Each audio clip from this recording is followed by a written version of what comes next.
sai ka ga magariba ta yi sai ka shirya dungui saboda munafanci ka fita saboda haka ni yanzu to dai kar ki je a fadar kari ki ce baraka in kika zagi baba wallahi sai na zubar miki da hakuri wannan ba na ga miki kar ki ce tsoron ki nake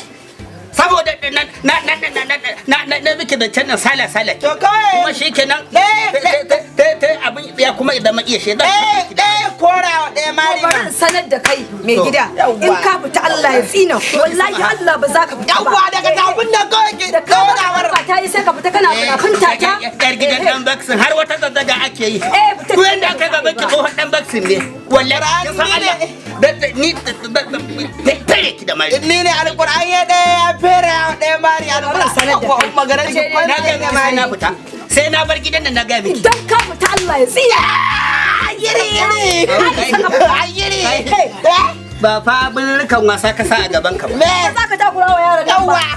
ya abin da kaga dama kamar a bakin dangan gidan zu har wani dalle kake kana Oma wata latan to gatima ta ka goma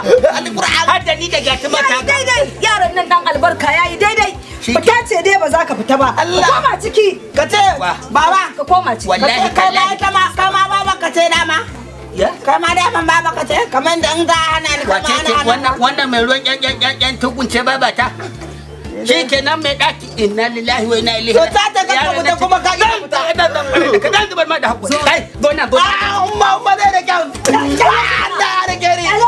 ki marar da shi zo ka fita abin ka amma kin karya min martaba Allah wani ya ki fita ni ko zan fita zo ka je wajen yaran abokan ka da wasa zo ka wuce kuma yana dinga bayyanawa ai yana dinga bayyanawa ana wani fita yawwa ka je kai wasa da abokanka to bari in sanar da kai yanzu kin ga na daukar komai kin raza na kin gigita kin ce saurara min dai iba da kolan abin da muka yi a titi saurara min to ka ce min ni ce yan tugu ko to bari in sanar da kai ba kwararo ba ya je gida lungu sako ije ya bada bayani ni na amince na kuma ba shi dama ije ya yi mutum je fita ne bai sai ba kanki dan tsohon a sai kwalabe ne ko dan ina da kwalabe ko dan me yasa kika san loko sako ko me kuma biki isa ba fita kamar na fita da kanan zuwa karfe 3 dare sai nayi warka jami na zan dawo idan ka fita Allah ya tsinan fita ya bude mun kofa fita in ka isa idan ka fita Allah ya tsinan wallahi baka isa ka fita ba duk auren da aka ce iyayen matarka suna turo ma hatsi wallahi akwai hatsari mu shiga ciki wallahi ka fita sai ka bacin rai mu shiga ciki saboda babanki ya dinka min babban riga sau daya mu shiga daya wallahi na kirga uku in baka shiga ba sai ka ga rashin mutunci ka shiga ka shiga mu je Allah ya hada ni da yar baksu mu je shikenan dan girman Allah kar ki zuge lafiya mu je